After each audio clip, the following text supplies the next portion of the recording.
Monday, August 13th, 2018, Frederick, Colorado. The time is 1:48 a.m.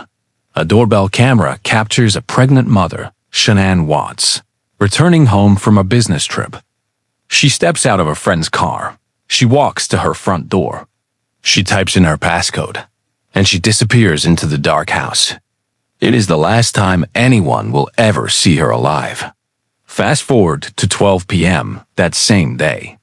Shanann's best friend, Nichol is worried. Shanann has missed a doctor's appointment. She's not answering texts. She's not answering calls. This is a woman who lives on her phone. Silence is not normal. Nichol drives to the Watts family home. Her hand is shaking as she rings the doorbell. No answer. She knocks. No answer. She calls the police. At 1:40 p.m., Officer Coonrod of the Frederick Police Department arrives. His body camera is rolling. This footage will become some of the most analyzed video in criminal history. He circles the house. Windows are closed. Doors are locked. It is completely silent. Then, a truck pulls up. It is the husband, Chris Watts. He gets out of the vehicle. He is wearing a t-shirt and sunglasses. He walks toward the officer. Watch his body language. He's not running. He's not frantic. He is strolling. He opens the door for the police. "I don't know where she is," he says. "She said she was going to a friend's house." Inside the house, everything is frozen in time. Shanann's purse is on the kitchen island. Her medication is still there. Her keys are still there. And most chilling of all, her phone is stuffed between the couch cushions. A pregnant woman does not leave her house without her phone. She does not leave without her purse. And she does not leave her two daughters, Bella and Celeste, without their car seats. The car seats are still in the garage. Chris walks through the house with the police. He's playing the role of the confused husband. But he's overacting.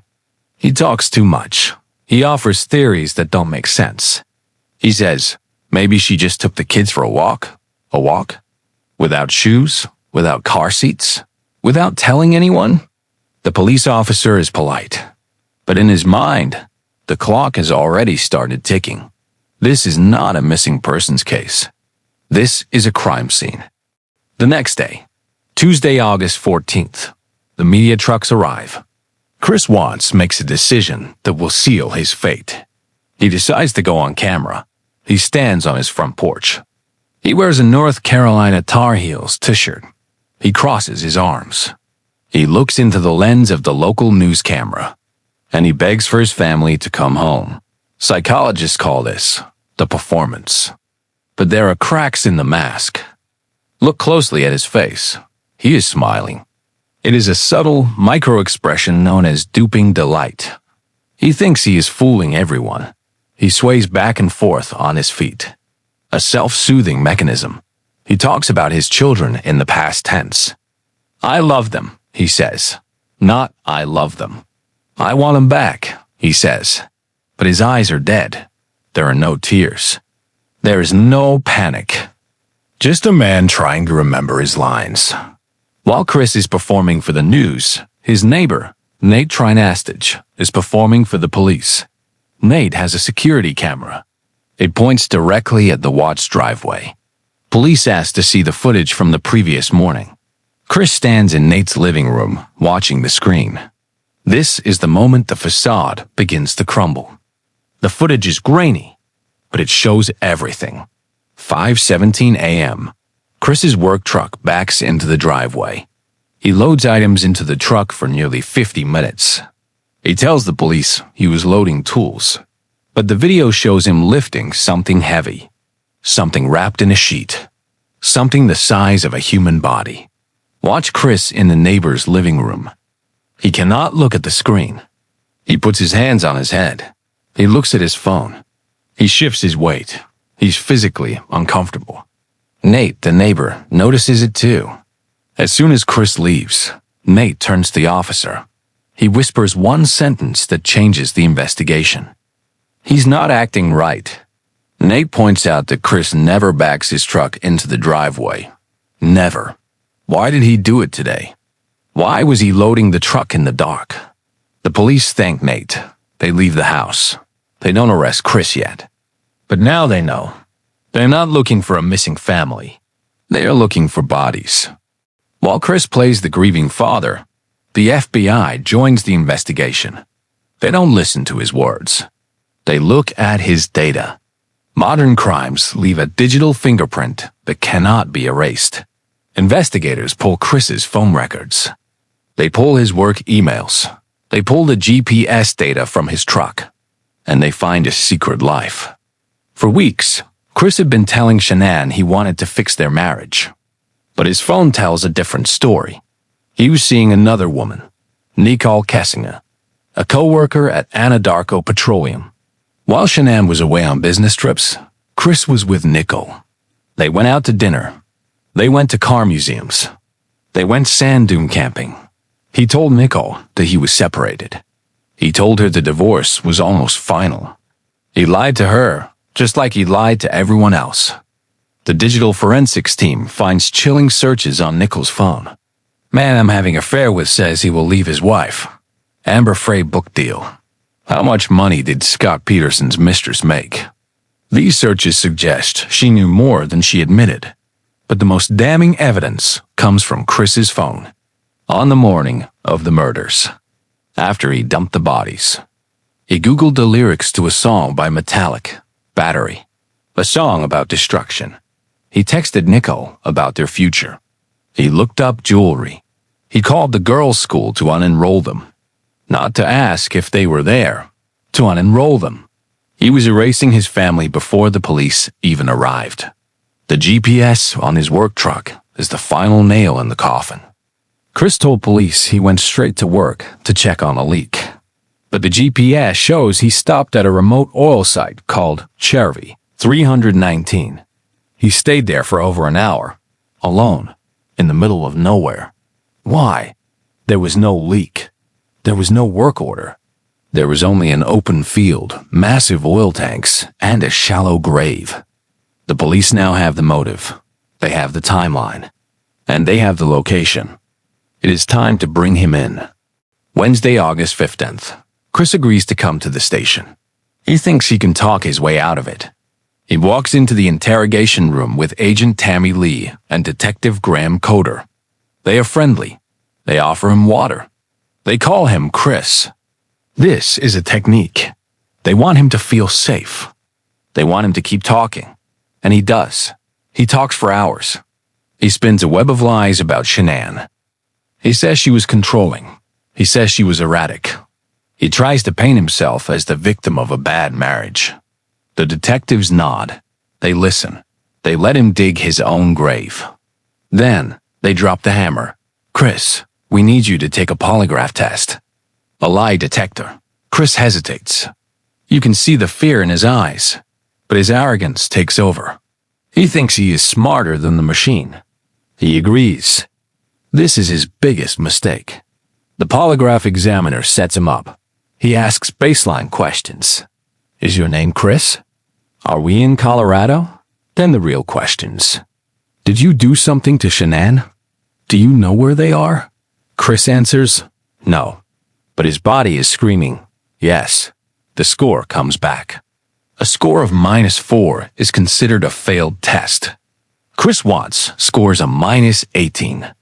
It is one of the worst failures the examiner has ever seen. The detectives walk back into the room. The atmosphere has changed. The friendly chit-chat is over. Agent Tammy Lee looks him in the eye. Chris, you failed the test. There is no doubt in my mind that you lied to us. Chris tries to deny it. He stammers. He lies again. But they move in closer. They show him a picture of his daughters. Where are they, Chris? They are little girls. They are in those car seats. Where are they? Chris looks at the wall. He looks at the floor. He asks to speak to his father. The detectives know this is it. They leave the room. Ronnie Watts, Chris's father, enters. He puts his hand on his son's back. Godless, Chris whispers. And then the confession begins. Chris Watts looks at his father. His voice is shaking. "I killed her," he says. "I killed Shanann." But even now, he cannot tell the whole truth. He invents a story. A story so cruel it shocks the investigators. He tells his father that he tried to break up with Shanann. He says she snapped. He says he walked downstairs and saw Shanann strangling their daughter, Bella. He says he saw Celeste already blue on the baby monitor. He claims he killed Shanann in a fit of rage to protect the kids. "I did it to stop her," he cries.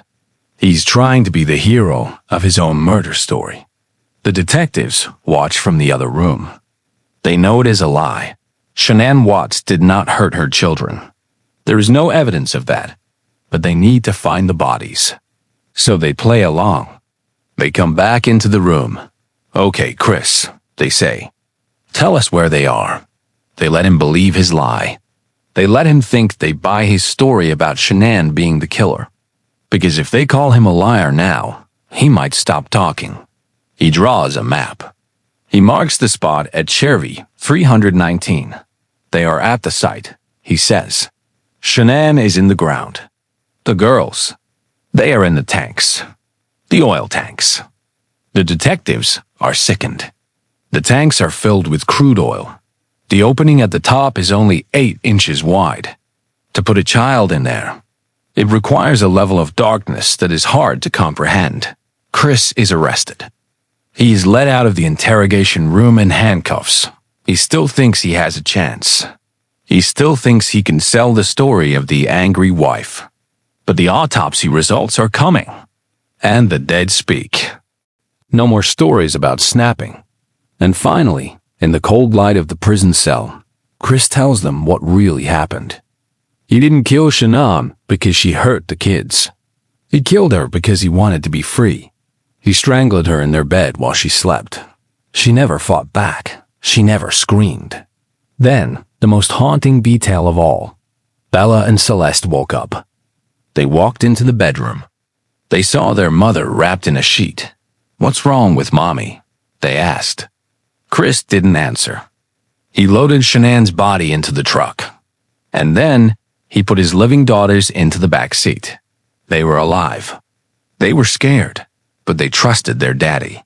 He drove them to the oil site, 45 minutes, with his dead wife in the back and his living children in the seats. When they arrived, he took the youngest, Celeste. He smothered her with her own favorite blanket.